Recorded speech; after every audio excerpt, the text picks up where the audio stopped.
Ser podcast.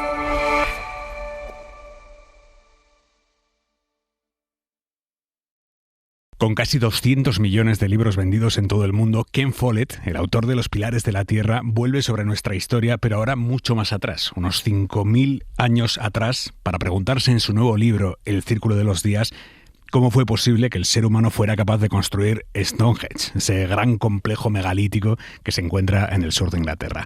Señor Ken Follett, buenas noches. Good evening. Buenas noches. Bienvenido a Hora 25, es un placer para nosotros tenerle aquí. It's great to be here. Es un placer estar aquí, muchas gracias por haberme invitado. La construcción de una catedral, la de un puente, ahora la construcción de una mega obra como es Stonehenge, como fue Stonehenge, ¿le seduce el poder creador del ser humano?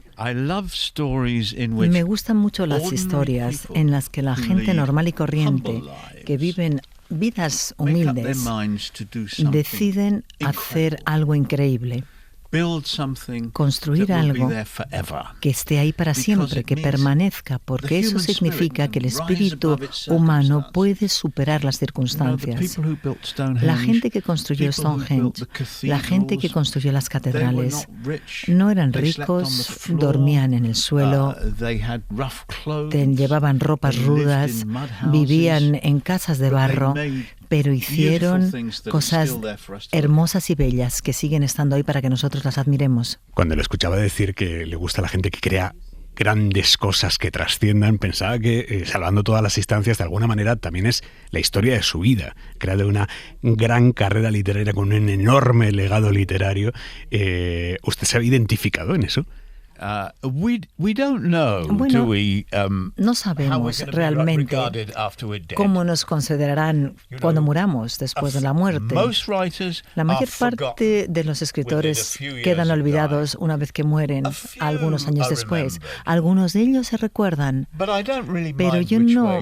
Me da un poco igual lo que ocurra, porque no voy a estar aquí. No le obsesiona, por lo que veo.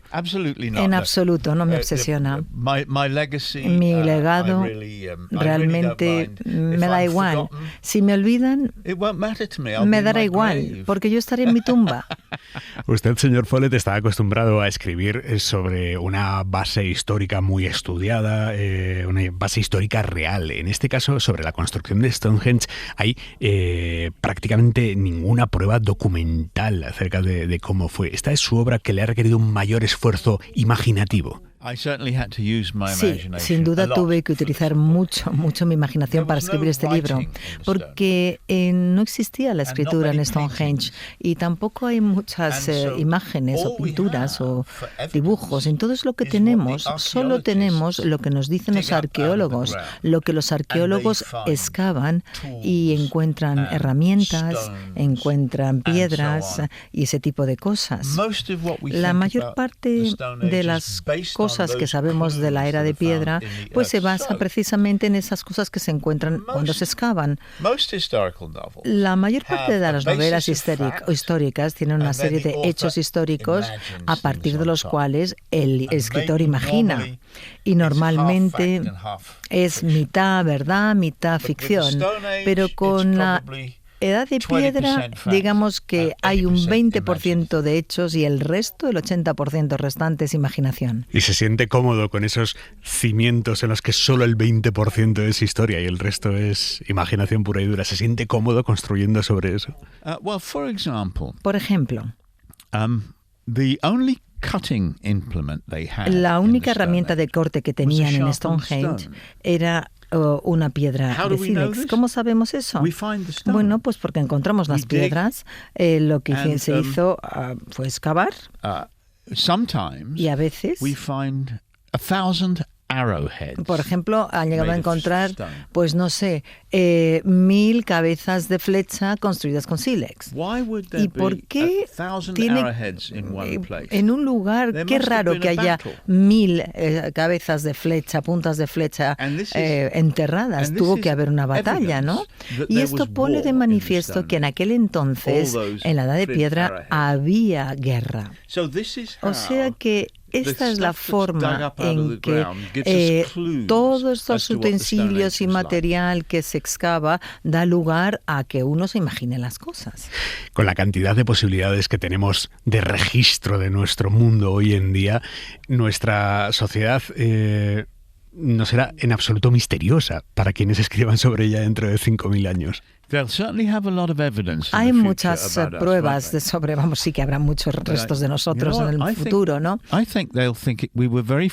Pero pensarán que éramos una gente bastante curiosa y divertida, porque dirán, estas gentes tiraban un par de vaqueros perfectamente bien y se compraban otros que eran muy caramente tratado para que pareciera que estaba viejo, y el que parecía nuevo lo tiraban. ¿Y por qué cree que se interesarán? ¿Por qué cosa que estemos creando ahora o por qué realidad que estemos llevando adelante cree que se interesarán quienes escriban sobre nosotros dentro de 5.000 años? Más allá de, efectivamente, esas cosas de las que se puedan reír de nosotros, que digan, no les entiendo como sociedad. Bueno, ¿tú crees que va a existir el ser humano dentro de 5.000 años? Quizá la Tierra se haya convertido en un desierto. O a lo mejor quedan unos cuantos viviendo en el Polo Norte, el único lugar donde quede agua. Si pensamos lo que puede ocurrir dentro de 5.000 años, tenemos que pensar en lo que estamos haciendo ahora para darnos cuenta de cómo esto va a afectar al futuro. Yo no estoy en absoluto convencido de que vaya a haber ningún ser humano en la faz de la Tierra dentro de 5.000 años. ¿Cómo se escribe acerca del amor en los tiempos prehistóricos? Yo creo que el amor seguramente era lo mismo que ahora en la era prehistórica. Porque después de todo, solamente hay una forma para tener un bebé. Solamente hay una forma para tener un bebé, para tener un niño. Pero bueno, yo creo que hay cosas que son comunes y que compartimos todos los seres humanos a lo largo de todas las etapas de la historia. Por ejemplo, a la gente siempre le preocupa el tema de la violencia, el crimen, la guerra, el asesinato y el dinero, el trabajo y poder alimentar a sus familias. Y en cuanto al amor, casarse con quien no toca o con la persona inadecuada, acostarse con quien uno no debe. Esas son preocupaciones que el hombre ha tenido a lo largo de la historia. O sea que escribir sobre estos temas desde ese punto de vista en la época prehistórica es realista. Una vez más, en sus novelas aparecen personajes femeninos tan o más poderosos que los masculinos. Esta es una reivindicación del papel de la mujer en la historia. Es una decisión. En todas las etapas de la historia hay gente que se ha rebelado contra la sociedad y que se ha negado a ser lo que se supone que tienen que ser. Y incluso cuando las mujeres han sido oprimidas, que es la mayor parte de las épocas de la historia, bueno, pues incluso en ese entonces hubo mujeres que se rebelaron y que dijeron, no me voy a limitar a ser la mujer de alguien, tener 10 hijos y todo el resto. Siempre hubo mujeres que decidieron ser una guerrera, un bandido, o una escritora, o un músico. Siempre esas rebeldes son los personajes más interesantes sobre los que escribir. En sus novelas hay personajes individuales muy fuertes, pero también hay un sentido muy importante de comunidad, de contar la colectividad que representa al ser humano. Yo le pregunto, ¿los grandes nombres pasan a la historia, pero los acontecimientos los van tejiendo los anónimos, el pueblo anónimo? A mí me gusta escribir sobre la gente en sus relaciones sociales. Hay autores a quienes les interesa la psicología profunda de un personaje en concreto, pero a mí me interesa más cómo ese personaje se relaciona con los demás. Y tienes toda la razón cuando dices que la comunidad es algo que me interesa y cómo la gente vive, convive y trabajan juntos, cómo luchan juntos, cómo se casan, hacen el el amor, todo ese tipo de relaciones entre las personas, las relaciones humanas me interesan, porque además genera drama. Y porque para mí lo dramático de la vida son las relaciones con los demás. La gente se casa, pelea, se odia. Eso es lo interesante. Es más complejo como escritor perfilar una sociedad, un cúmulo de relaciones, que a un personaje en concreto? Pues no lo sé, no sabría decir que es más complejo o complicado. A veces la gente cree que un escritor puede hacer cualquier cosa, todo. Que un escritor puede escribir novelas de crímenes, de asesinatos, de amor, o novela histórica, o obras dramáticas, obras de teatro, películas, guiones, etcétera. Pero no, cuando uno empieza a ser un escritor, uno cree que puede también hacerlo todo. Y yo, por ejemplo, traté de escribir para la televisión, el cine, la radio, pero a medida que pasa el tiempo como escritor te vas dando cuenta que solamente eres bueno haciendo una cosa. Hay gente que puede hacer muchas cosas, de acuerdo, pero la mayor parte de la gente, como yo, por ejemplo, somos buenos en una cosa. Hay gente... Por ejemplo, hay grandes actores que también son grandes escritores, ¿no? Eso me fastidia bastante, porque yo solamente tengo un talento. Pero bueno, está bien ser lo suficientemente humilde como para hacer un diagnóstico tan realista de uno mismo, ¿no? Sobre todo cuando uno es Ken Follett, con que sepa hacer una cosa bien, pero lo haga tan bien, ¿no? Bueno, pues muchas gracias. Trato de hacer lo que hago bien. Sea sincero conmigo, ¿a usted qué le gusta más, qué le divierte más, con qué disfruta más? ¿Escribiendo, trazando personajes valientes, compasivos, justos, o los malos, esos villanos que pueblan sus historias también? ¿Le atrae más la bondad o la maldad a la hora de escribir? Los personajes malos son más fáciles de crear porque se dedican a hacer cosas malas y siguen haciendo cosas malas. Y les odiamos cada vez más por las cosas malas que hacen. La gente buena es más difícil porque no queremos hacerlos santos tampoco. Queremos que un personaje sea real y que además sea creíble, ¿no? Entonces hay que combinar las virtudes, la bondad, la valentía, la decisión. Hay que combinar todo esto con algunos defectos. A lo mejor se trata de alguien que es celoso, un pelín envidioso, o un poco tacañete, o una de esas defectos, ¿no? Que puede encajar.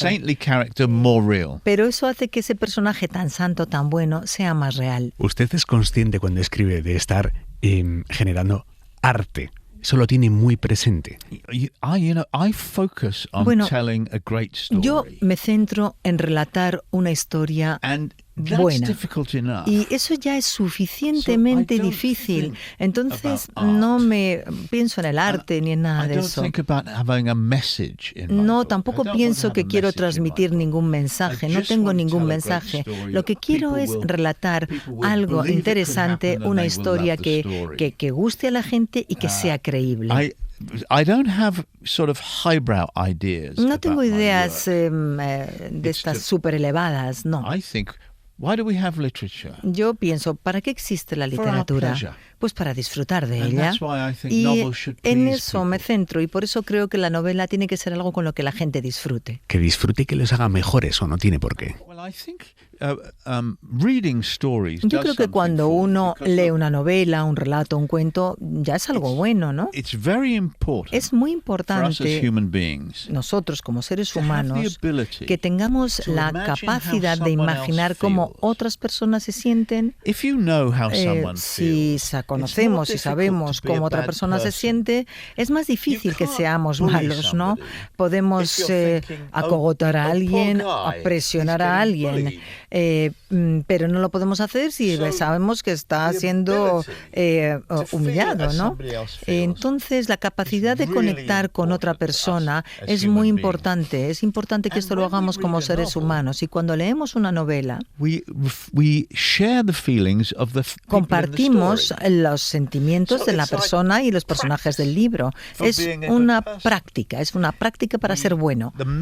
La novela hace que nuestra imaginación pueda llegar a otros personajes, a otras personas. Y de la misma manera, si somos buenos, si queremos ser buenos, cuando conocemos a otras personas, también podemos conectar con esas personas e imaginarnos cómo pueden sentirse. Y entonces eso nos puede ayudar a no ser crueles y a ser amables. ¿Usted cree que tiene sentido la distinción entre la alta literatura y la literatura popular? Bueno, estas son cosas que a mí no me preocupan mucho.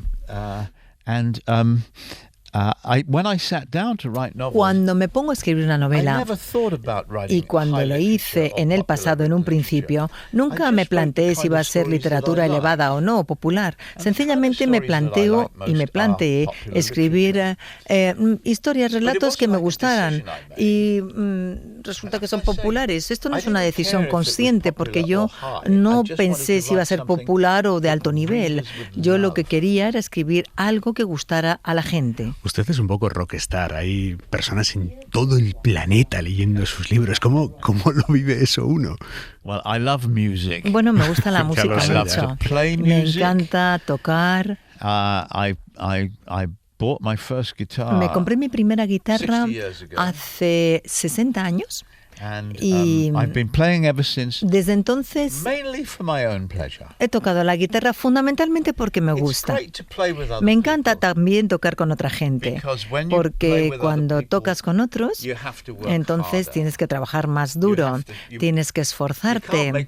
No puedes cometer errores constantemente, porque claro, si cometes errores, los otros se desconcentran. Y cuando tocas con otros, pues te haces mejor músico.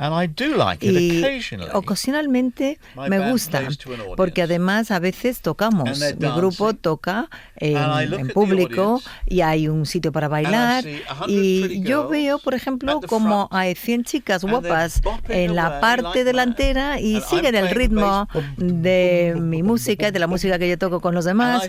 Y digo, mira, fíjate, soy yo quien hace que bailen así. Se liga más siendo músico que escritor de éxito.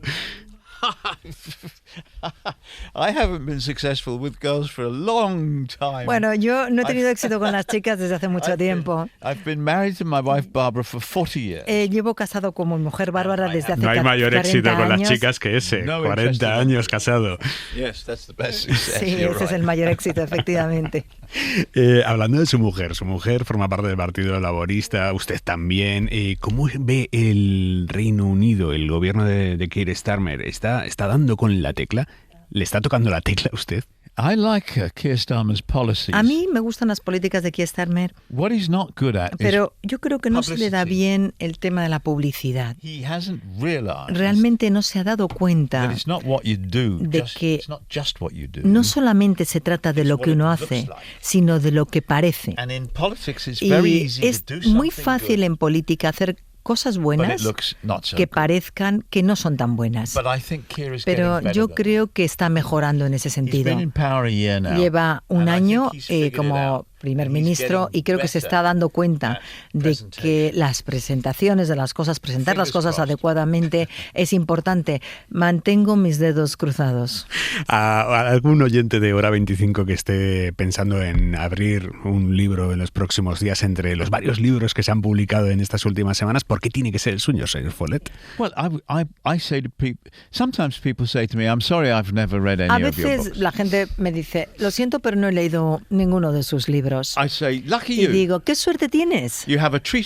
Ahora tienes ahí algo estupendo que te espera. Ken Follett, muchísimas gracias por venir a Hora 25. Un abrazo muy fuerte. Muchas gracias. Gracias a vosotros. Para no perderte ningún episodio, síguenos en la aplicación o la web de la SER, Podium Podcast o tu plataforma de audio favorita.